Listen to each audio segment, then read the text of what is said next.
No, no han hackeado el canal, no he cambiado mi opinión, ni tampoco me he hecho fanboy del GTA San Andresito, así como lo llamaría un imbécil. Grove Street Games, o Wardroom Studios, ha sido y siempre será una empresa mediocre, que no sé cómo le hace para arruinar lo que ya sirve, incluso con sus propias actualizaciones.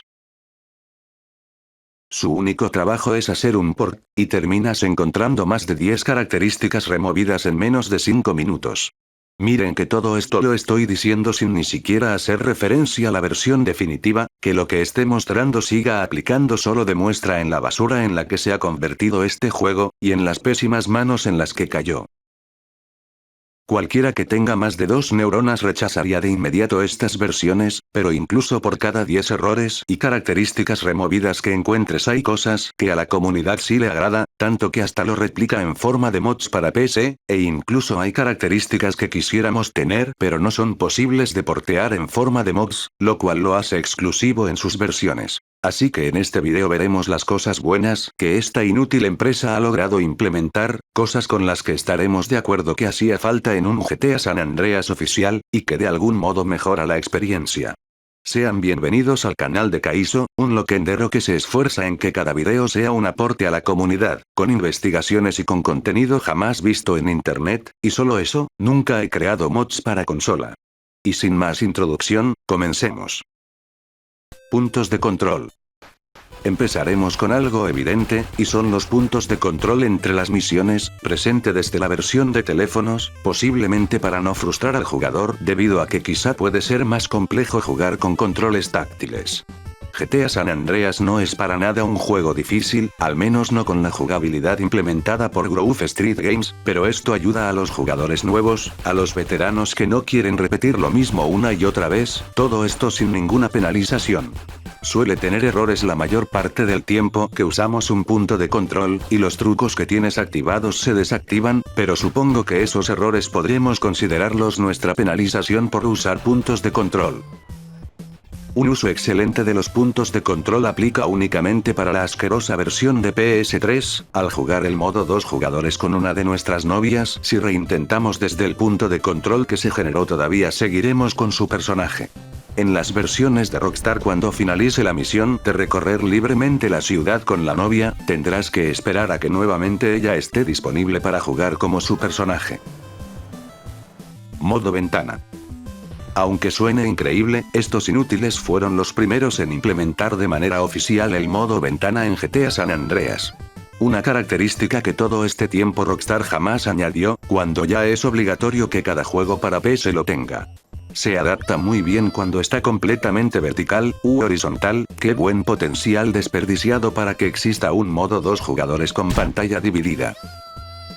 Pero adivinen qué. La primera vez que se implementó no fue en la versión definitiva, sino en la versión que nació muerta, y desapareció sin hacer ruido, la de Microsoft Store, otro por desastroso de la desarrolladora que se dedica a contratar a gente por su diversidad, y no por su habilidad para programar. Les dejaré un video serio que habla de esta versión, y los problemas que tiene. No se sientan culpables si jamás escucharon hablar de ella, lo mejor es olvidar que alguna vez existió. Texturas. Cuando me preguntan qué texturas cambiaron en la versión de 10º aniversario, lo primero que se me viene a la mente es que le aclararon la piel a Kendall. Si eso no fue racismo entonces no sé qué sea. Pero, el mapa recibió mejor calidad, los elementos en pantalla como las armas, y en la versión definitiva, arreglaron algunas cosas que no coincidían con la versión final.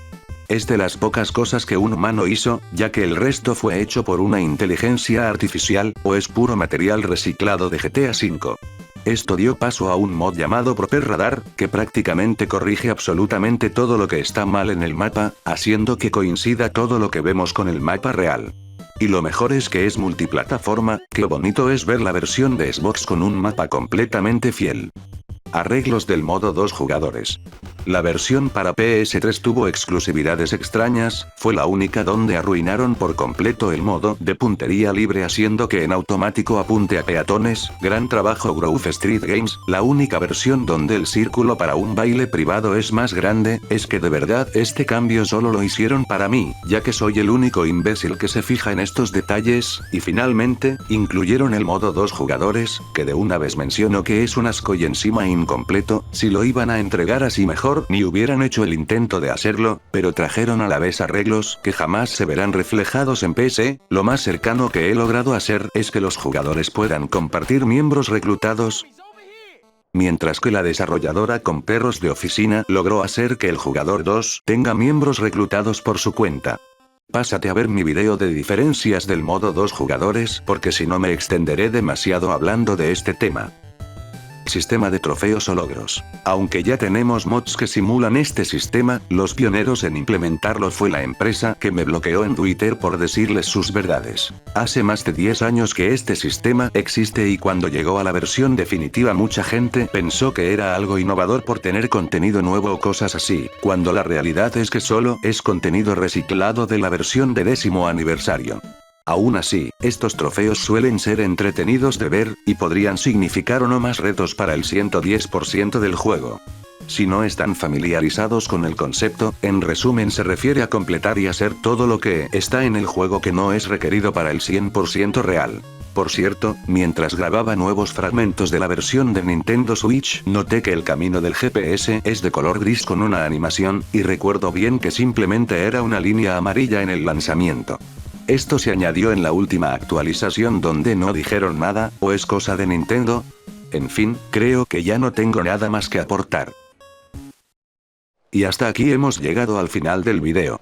Estoy sorprendido, jamás pensé que hablaría bien de Grove Street Games, me gustaría que al fin me desbloqueen de Twitter en forma de disculpa, y para que eso sea posible deben compartir el video, y apoyarlo con un me gusta, eso también me motivará a seguir haciendo videos de GTA San Andreas. Si piensas que me faltó algo por mencionar no dudes en dejarlo en la caja de comentarios, cosas que a ti te agradaron que hizo esta empresa. Si el video te gustó dale manita arriba, y si no te gustó, piensas que esta inútil empresa no tiene la culpa, sino en conjunto también la tienen Take-Two y Rockstar, no te gusta que hable mal de ellos o sigues pensando que GTA San Andreas tiene salvación como quiera dale manita arriba.